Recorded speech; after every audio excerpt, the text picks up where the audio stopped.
नमस्कार, जय मां भवानी। मैं एस्ट्रोलॉजर मदन सारस्वत। स्वागत है आप सभी का आपके अपने YouTube चैनल पर। आज व्रत का क्रम आगे बढ़ाते हुए कार्तिक महात्म्य का 15वां अध्याय, जिसमें देवर्षि नारद और राजा पृथु का संवाद है। यह संवाद सुनने से पहले जिन्होंने चैनल को सब्सक्राइब नहीं कर रखा है वो कृपया चैनल को सब्सक्राइब कर लें, ताकि आगामी वीडियो भी, आगामी कथा भी आप तक सरलता और सुगमता से पहुंचती रहे। चलिए बढ़ते हैं कथा की ओर। देवर्षि नारद से राजा पृथु ने कहा कि हे देवर्षि, दैत्यराज ने ऐसा क्या किया, वह सब मुझसे विस्तार पूर्वक कह सुनाइए। देवर्षि नारद बोले कि मेरे चले जाने पर जलंधर ने अपने राहु नामक दूत को बुलाकर कैलाश पर जाने की आज्ञा दी और कहा कि वहां पर एक जटाधारी नामक शंभु योगी रहता है, उससे मेरा आक्रमण की संदेश कह सुनाओ और मेरे ऐश्वर्य को कहकर उसकी सर्वांग सुंदर भामिनी को मेरे लिए मांग लाओ। तब उन वचनों को सुनकर वह दूत भगवान शंकर के पास जा पहुंचा, परंतु नंदी ने उसे अपनी सभा के भीतर जाने से रोक दिया। किंतु वह अपनी उग्रता से शिव की सभा में चला गया और भगवान शिव के आगे बैठकर उनकी आज्ञा ले वह संदेश कह सुनाया जो दैत्यराज जलंधर ने उस दूत से कहा था। फिर तो उस राहु नामक दूत के ऐसा कहते ही भगवान शूलपाणि के आगे से पृथ्वी फटी और उस फटी हुई पृथ्वी में से एक शब्द वाला पुरुष प्रकट हो गया, जिसका सिंह के समान मुख था और जो कि मानो दूसरा नरसिंह अवतार खड़ा हो गया हो। वह दौड़कर राहु को खाने के लिए चला। राहु बड़े जोर से वहां से भागा, परंतु उस पुरुष ने उसको पकड़ लिया।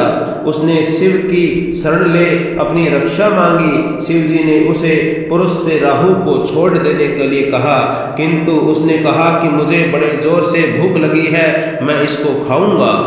महेश्वर ने कहा, यदि तुझे भूख लगी है तो तू शीघ्र ही अपने हाथों पैरों का मांस भक्षण कर ले।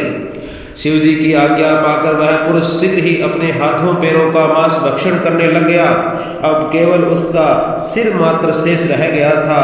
तब उसका ऐसा कृत्य देखकर भगवान शंकर उस पर बहुत प्रसन्न हुए और उसे कहा कि तू मेरा आज्ञा पालक है, तुझे मैं वरदान देता हूँ। उसे अपना परम प्रिय गण बना लिया और कहा कि मेरी पूजा के समय अब तेरी भी पूजा सदैव होती रहेगी, और जो मेरी पूजा नहीं करेंगे वह मेरे प्रिय नहीं होंगे। शिव जी से ऐसा वचन पाकर वह पुरुष को बड़ी प्रसन्नता हुई। उस दिन से वह शिव जी के द्वार पर स्तकिति मुख नामक गण होकर स्थित होकर रहने लगा। बोली शंकर भगवान की जय हो। आगे 16वां अध्याय। राजा पृथु ने कहा, नारद जी, यह तो आपने महाप्रभु शंकर की बड़ी अद्भुत कथा सुनाई है। कृपया कर आप अब यह बतलाइए कि उस समय राहु उस पुरुष से छूटकर कहाँ गया था।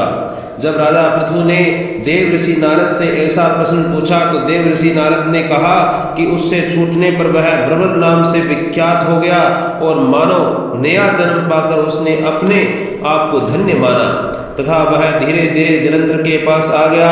वहां जाकर उसने शंकर भगवान की चेष्टा कही, जिसे सुनकर दैत्यराज को बड़ा क्रोध आया।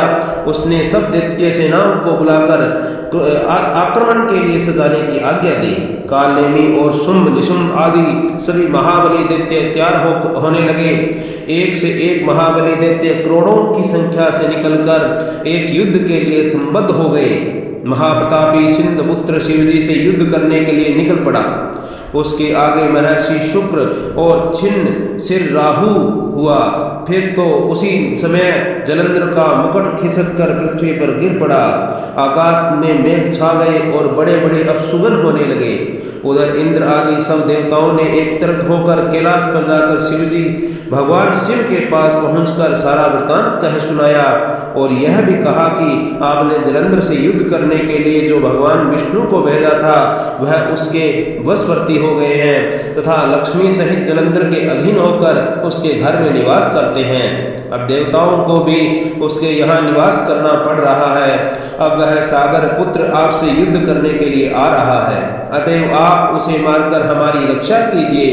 देवताओं ने उसे यह सब कुछ वाक्य सुनाकर भगवान शंकर जी से भगवान विष्णु से पूछा कि हे ऋषिकेश, युद्ध में आपने जलंधर का संहार क्यों नहीं किया और बैकुंठ को छोड़कर आप उसके घर में कैसे चले गए हैं। यह सुनकर भगवान विष्णु ने हाथ जोड़कर नम्रतापूर्वक भगवान शंकर से कहा कि उसे आपका अमीषा लक्ष्मी का भाई होने के कारण नहीं मार सका। वह बड़ा ही वीर और देवताओं से भी अजय है, वह आपका ही अंश है। मैं सत्य कहता हूँ कि उसे कोई नहीं मार सकता। इस पर मैं मुग्ध होकर मैंने स्वयं उसके घर रहने का वर दे दिया और इसी कारण मैं उसके घर पर रहता हूँ। हे सूर्यवर्य विष्णु, आप यह क्या कहते हैं। भगवान शिव ने कहा, उस दैत्य जलंधर को मैं अवश्य मारूंगा, इसमें कुछ भी संदेह नहीं है। अब आप सब देवता जलंधर को मेरे द्वारा मरा हुआ ही जानकर अपने स्थान को जाइए। जब शंकर जी ने ऐसा कहा तो सब देवता संदेह रहित होकर अपने अपने स्थान को चले गए। ठीक उसी समय महापराक्रमी जलंधर अपनी विशाल सेना के साथ कैलाश पर्वत को घेर कर सिंहनाद करने लगा। दैत्यों के नाद और कोलाहल से भगवान शिव क्रुद्ध हो गए और उन्होंने अपने नंदी आदि गणों को उसके साथ युद्ध करने की आज्ञा दे दी। कैलाश पर्वत के समीप भीषण युद्ध होने लगा। दैत्य अनेकों प्रकार के अस्त्र शस्त्र बरसाने लगे। मेरी मृदंग और शंख और तीरों तक त्रिक हाथी घोड़ों और रथों के शब्द से पृथ्वी कांपने लगी। युद्ध में कटकर मरे हुए हाथी घोड़ों और पैदलों पर पहाड़ सा लग गया, जिससे कि युद्ध भूमि और भी अगम्य हो गई। दैत्यों के आचार्य श्री शुक्राचार्य जी अपनी मृत संजीवनी विद्या से सब दैत्यों को जिलाने में लग गए। यह देखकर शिवजी गण व्याकुल हो गए और उनके पास जाकर सारा वृतांत कह सुनाया। भगवान शंकर से सारा वृतांत कह सुनाया। उसे सुनकर भगवान रुद्र के क्रोध की सीमा न रही। वह अपने भयंकर रूप से दिशाओं को प्रज्वलित करने लगे। फिर तो उस समय उनके मुख से बड़ी बड़ी भयंकर कन्याएं उत्पन्न हुई, जिसकी कि दोनों जंघाएं ताल वृक्ष के समान। वह युद्ध भूमि में जाकर सब असुरों को चर्वण करने लगी और उस युद्ध भूमि में इस प्रकार विचरते हुए वह शुक्र जी के समीप पहुंची और उन्हें ही शीघ्र उदर में विलुप्त कर लिया। फिर स्वयं ही अंतर्ध्यान हो गई। शुक्र के गुप्त हो जाने पर दैत्यों का मुख मलिन पड़ गया और युद्ध भूमि छोड़कर भागने लगे। उस समय उनके निशुंभ और शुंभ और कालनेमी आदि सेनापतियों ने अपने भागते हुए वीरों को रोककर शिव गुणों पर बड़ा कठिन प्रहार प्रारंभ कर दिया। और ऐसा ही शिवजी के नंदी आदि वीर गणों ने भी, जिसमें गणेश और कार्तिकेय भी थे, अपने गणों को रोक रोक कर दैत्यों से भीषण युद्ध करवाना प्रारंभ किया। बोले शंकर भगवान की जय हो। आगे का युद्ध का वृतांत 17वें अध्याय में, आज 15 और 16 अध्याय हुए हैं। 17वां अध्याय कल सुनने के लिए चैनल में जुड़े रहिए और कल आगामी 17वां अध्याय आपके लिए आएगा। तब तक जय श्री राम, जय श्री कृष्ण।